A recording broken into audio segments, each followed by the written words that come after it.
जय हिंद दोस्तों, मैं हूं मेजर गौरवारी और आप देख रहे हैं major is right. Nazia Ben Haseen ये हैं डायरेक्टर वर्ल्ड बैंक के। अपने बांगा साहब तो he is the boss of the world bank, Nazia Ben हसीन है डायरेक्टर यानी कि उनके नीचे। और उन्होंने एक बड़ा स्टार्टलिंग कमेंट दिया है। अच्छा, स्टार्टलिंग कमेंट ये वर्ल्ड बैंक के लिए है, सरप्राइजिंग कमेंट ये वर्ल्ड बैंक के लिए, हमारे लिए तो है नहीं। उन्होंने बोला है कि भाई पाकिस्तान के जितने भी इकोनॉमिक इंडिकेटर्स हैं ना वो रिवर्स गियर में चल रहे हैं।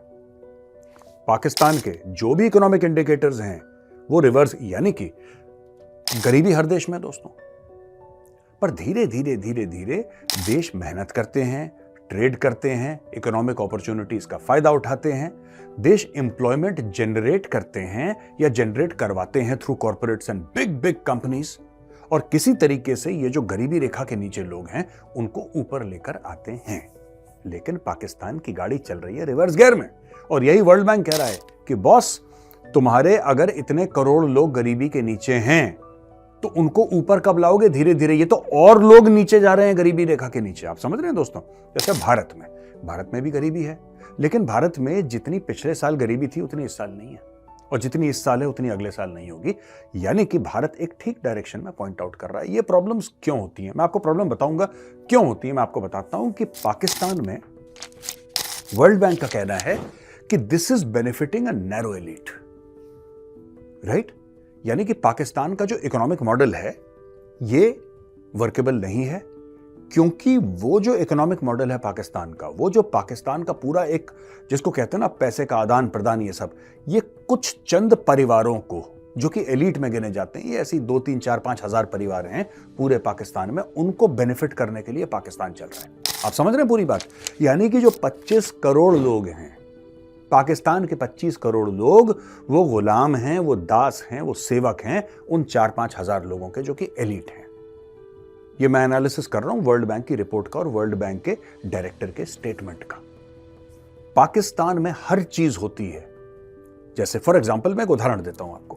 China Pakistan economic corridor flagship venture है ये बेल्ट एंड रोड इनिशिएटिव का, और अभी तक चीन का कहना है कि चीन पाकिस्तान के अंदर तकरीबन 50 अरब US डॉलर डाल चुका है।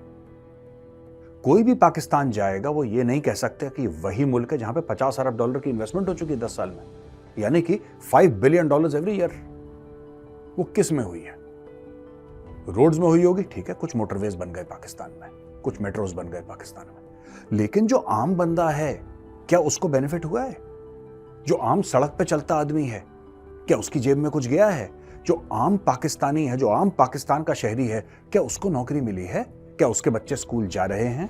क्या उसके माँ बाप को दवाइयां मिल रही हैं, उनका इलाज हो रहा है? अगर ऐसा नहीं है तो चाइना पाकिस्तान इकोनॉमिक कॉरिडोर को बैठ के चाटना है। और ये लोग कहेंगे भाई भारत बड़ा जेलस है, भारत को बड़ी जलन हो रही है साहब, हमारा इकोनॉमिक भाड़ में गया तुम्हारा इकोनॉमिक कॉरिडोर। वर्ल्ड बैंक ने लाल, जो कहता है ना लाल परचम जो होता है, लाल झंडा, वो वर्ल्ड बैंक ने दिखा दिया है। और वर्ल्ड बैंक कह रहा है कि अगर पाकिस्तान इसी रास्ते चलता रहा तो पाकिस्तान का बेड़ा गर्क बहुत जल्दी हो जाएगा, जो बचा कुचा है वो भी निपट जाएगा पाकिस्तान। वर्ल्ड बैंक का यह भी कहना है कि पाकिस्तान की जो डेट है वो अनसर्विसेबल है। पाकिस्तान के पास वो कैपेबिलिटी है ही नहीं। यानी कि देखिए ऐसा है, मैंने आपसे पैसे लिया, पाकिस्तान गेम क्या खेलता है मैं आपको बताता हूं। मैंने आपसे पैसे लिए, मैंने बोला कि भैया मुझे आप 1 लाख रुपए दे दो।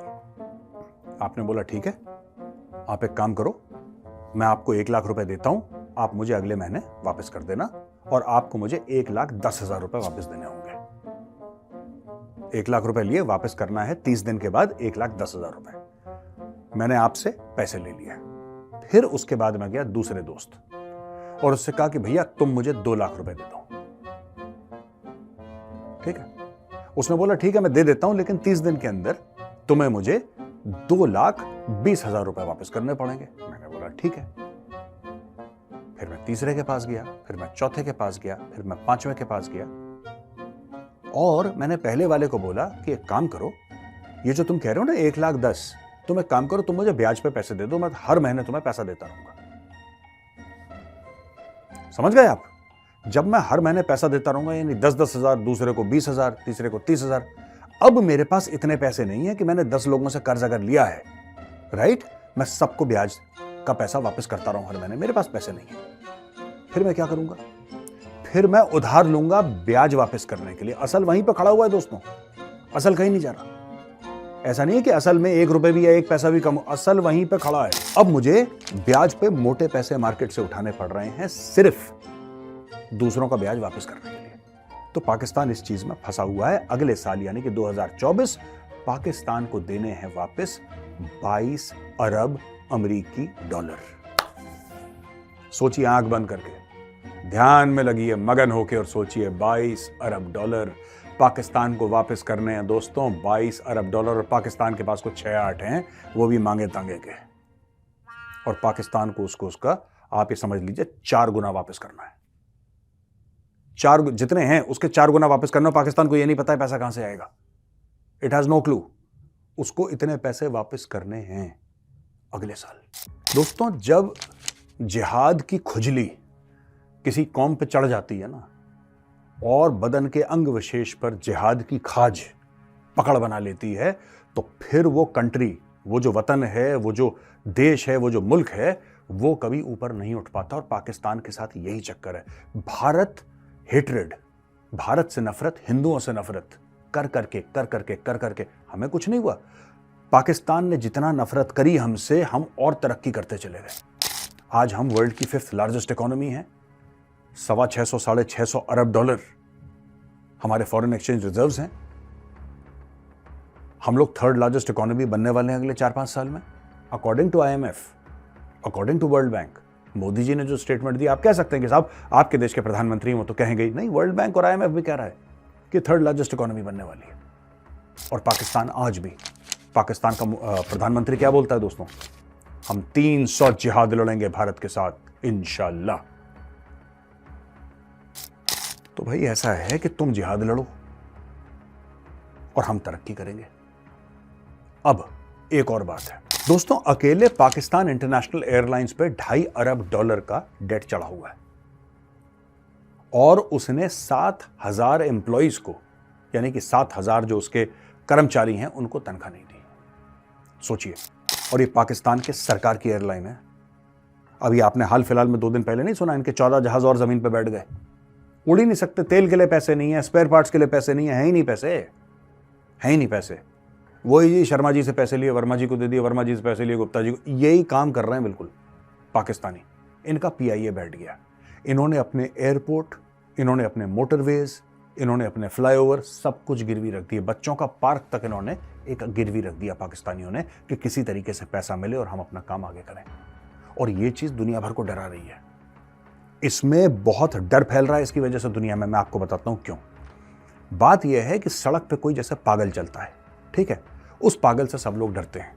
लेकिन अगर दोस्तों उस पागल के हाथ में AK-47 आ जाए तो सब लोग घर के अंदर, वो पागल पाकिस्तान है, वो पागल पाकिस्तान है।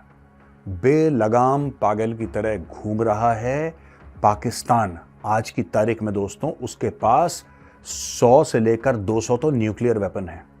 और सबको इसी चीज का डर है। इसलिए नहीं कि पाकिस्तानी बड़े बहादुर हैं या पाकिस्तानी बड़े जज्बे वाले हैं और उनके पास बम है और ये कर देंगे और ईमान के नाम पे, ना ना ना, नो, नॉट एट ऑल। लोग इसलिए नहीं डर रहे पाकिस्तान से, इसलिए डर रहे हैं क्योंकि ये जो बावले हैं ये पैसे की लालच में अपने न्यूक्लियर वेपन भी बेच देंगे किसी दिन। कोई बड़ा टेररिस्ट ऑर्गेनाइजेशन आ जाए, 2-3 अरब डॉलर दे दिए, जर्नलों ने अपनी जेब में, आसिम मुनीर ने अपने जेब में डाले और बोला बेटा ले जाएगा। इसलिए लोग डरते हैं। कई लोग ये कहते हैं कि पाकिस्तान अलकायदा, तालिबान कहीं इनके ऊपर चढ़ाई करके इनके एटम बम न ले ले। नहीं, that is not a problem at all. Pakistan nuclear weapons are very well guarded, ये मैं मानता हूं। पाकिस्तान के जो हथियार हैं बहुत अच्छी तरीके से गार्डेड हैं। बट प्रॉब्लम पता है क्या है? बाहर से अलकायदा नहीं आएगा। इनके जनरल्स, इनके ब्रिगेडियर, इनके कर्नल, इनके कैप्टन, इनके मेजर, वो खुद अलकायदा के माइंडसेट के हैं, वो खुद इस्लामिक स्टेट के माइंडसेट के हैं।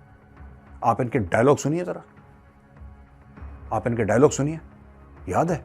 ये देखिए, ये पाकिस्तानी सीनियर ऑफिसर क्या बोल रहा है, देखिए। वो फरमाते हैं, नबी पाक की हदीस, soon you will find an army in the east, अनकरीब तुम लश्कर एक देखोगे मशरिक से नमूदार होता हुआ। Those who will unchain the rulers of India, जो जाएंगे और हिंदुस्तान के बादशाहों को जंजीरों में जकड़ कर लाएंगे, and will then return to दमिश्क, और फिर मुड़ जाएंगे दमिश्क की तरफ, विल फाइंड ईसा इब्न मरियम, और हज़रत ईसा इब्न मरियम को पालेंगे। तो तुम में से जो शख्स उस दौर को पाले उस लश्कर में जा मिले, क्योंकि बिल आखिर उस लश्कर की क़यादत मेरे बेटे मेहदी के पास होगी। We are waiting for that. Pakistan army is that army. Modi sahab को जंजीरों में जकड़ना हमारे से अलावा कोई नहीं चाहता दुनिया में अभी, और मुड़ के हम ही जाएंगे दमिश्क इंशाअल्लाह फलस्तीन को लाते आने के लिए जाएंगे। सुना आपने? ये बंदा वर्दी पहन के आम पाकिस्तानियों के बीच कह रहा है कि हमें जिहाद करना है, हमें गज़वा-ए-हिंद करना है।